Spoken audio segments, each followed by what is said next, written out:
All right, folks. Hi, Mr. Burrell here. Listen, A3. So yeah, short day. I'm gonna bang through the stuff. We already talked about this question of legend versus history.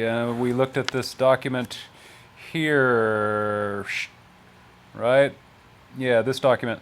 So our question was this this Shang dynasty here, and this Wu Ding and Fu Hao.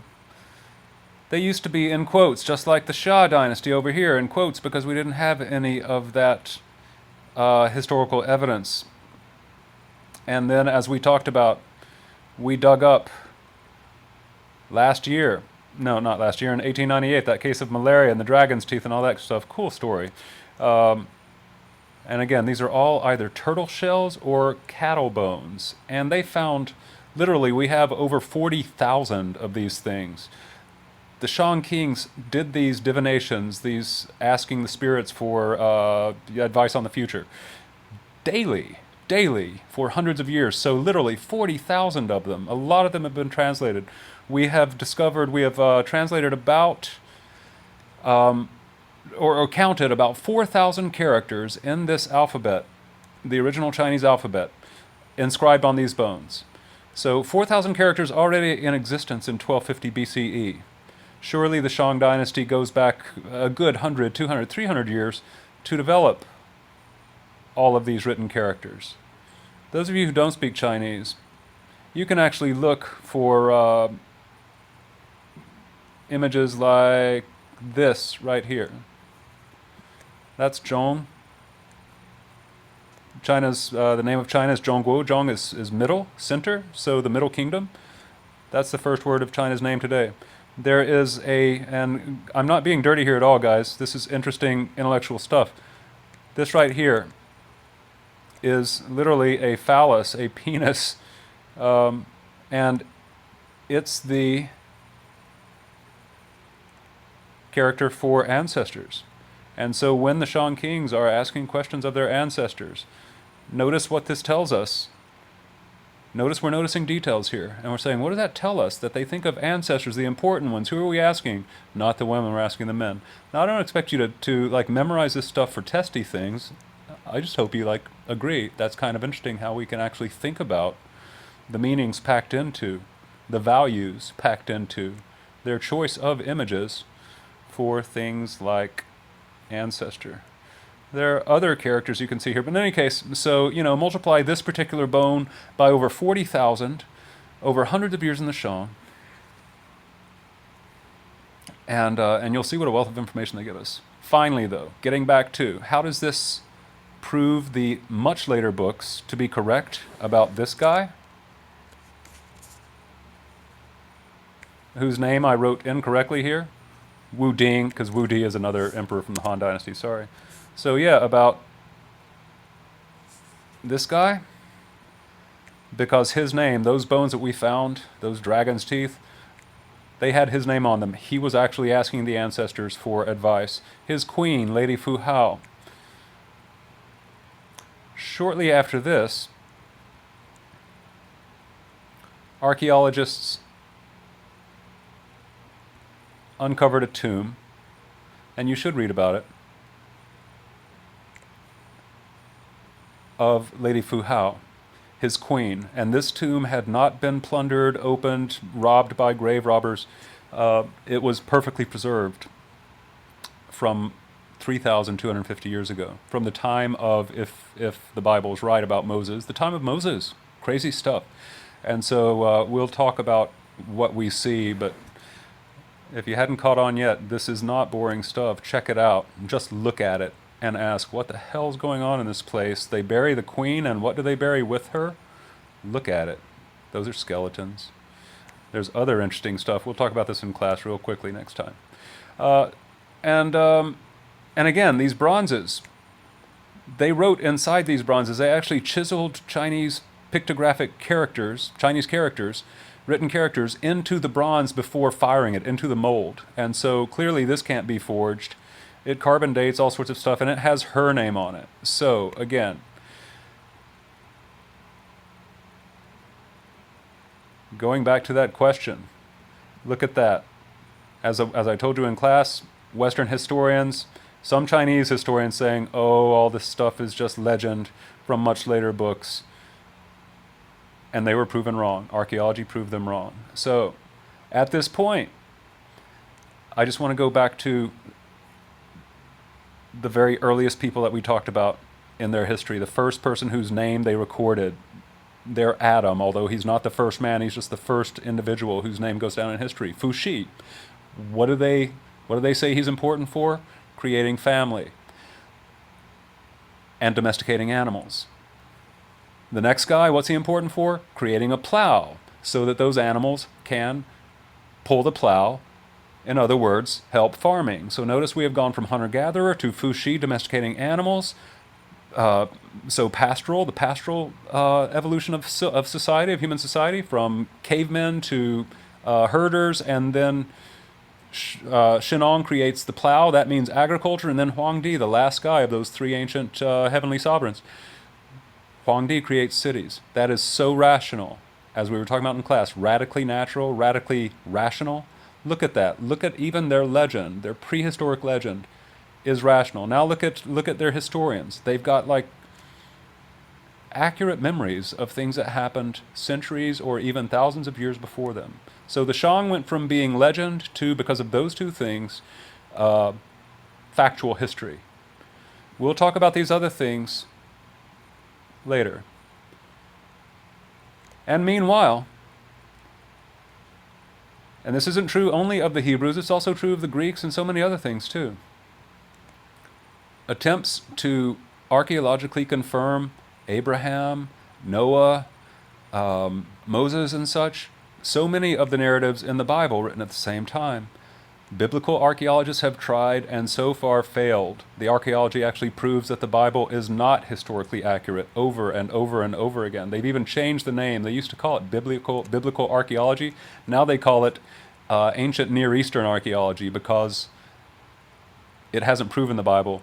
Digging up, looking for evidence has actually disproven so many of its claims.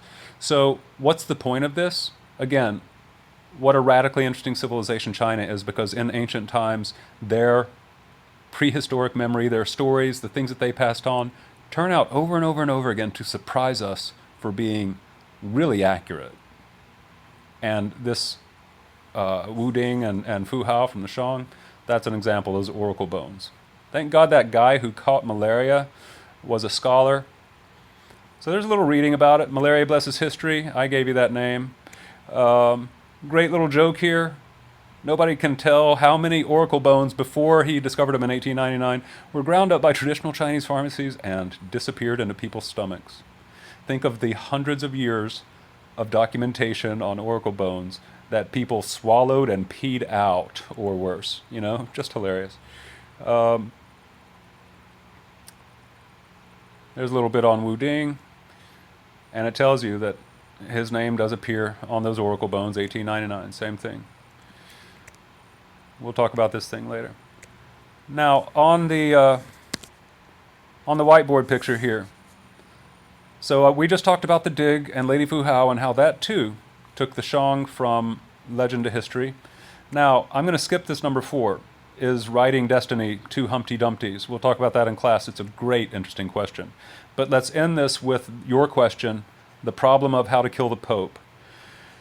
What do we mean by that? Here's your focus. Ideology. Ideology means sort of the system of belief of how the world works and how government and such should be run. It's a really difficult word to define. So the ideology, the political belief system, the way they thought power should work and be shaped in Shang China, the first historical dynasty. How did it work? We know this mostly from the oracle bones, and it concerns kings, priests, ancestors, and this idea of the Pope. Now, pay attention here. Of course, I'm not saying that he's a Christian Catholic Pope living in the Vatican. The oracle bones, the last thing that I told you, and it's so important, this was our last point before the bell rang. Who interpreted the cracks on those bones? Not the priests. They did have ritual assistants, the priests. They did have ritual assistants. who prepared the bones and all that sort of thing, but who interpreted the will of the spirits through those cracks from the red-hot poker? The king, not the priests. So the king is, in effect, a priest-king. As I told you, this separates China from most other civilizations. Ancient India, they had Brahmins, they had priests. The Hebrews, clearly, of the Old Testament, of the Bible, they clearly had priests. Even the Greeks had priests, although I won't even go off on that. In China, they didn't. Radically different.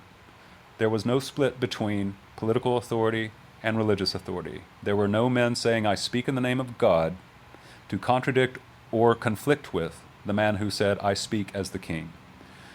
This starts from the very beginning. Fascinating. Now, so what is the ideology of this king's, the Shang state? The king asked a god named Shangdi, Shangdi. Shangdi.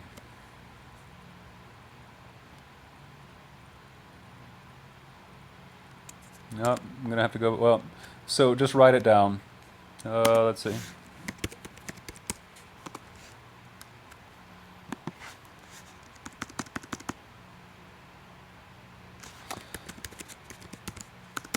Shangdi. He was the Shang god. He was a nature god, though, right? Kind of a Zeus-type character.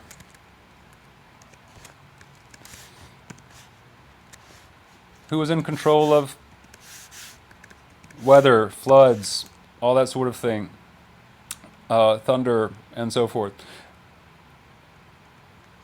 And the oracle bones were from the king to his ancestors to Shangdi. So when the king had a question, he didn't talk directly to Shangdi, he talked to his dead fathers, grandfathers, and so forth. So again, remember that phallus, that penis character. The ancestors are male. So the royal ancestors were the ones who then took the king's message and presented to Shangdi, the high god. So for the king to have, for the living to have any connection at all to the high god, it was through the king's ancestors. And this creates a problem. The king is the priest king, so he's the only person who can communicate to Shangdi, and that means that the king is like the Pope. He is literally Shangdi's representative on earth. This is all good and fine if the king is a good king, and Wu Ding, by the way, was a good king. Fu Hao, his wife, good queen. These guys. But now we come to our story of the last Shang king.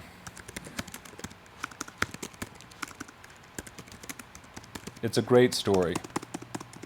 I want you to know this king's name. I'm going to give you a few kings that are important, and I'll tell them to you in class. But here's your problem. So we know that he's like a pope because he is directly the direct line to God from the living. But he was also a pervert. His name was Joshin. Not from the Zhou dynasty. In fact, let's even change his name to Choshin so that you don't confuse him with your dynasty song.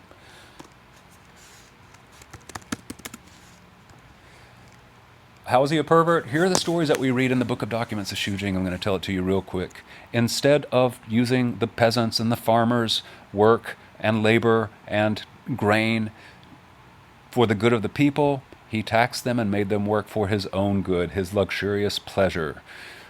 He had them dig a lake for his royal park, his private park, and in that lake he had them fill it not with water but with wine.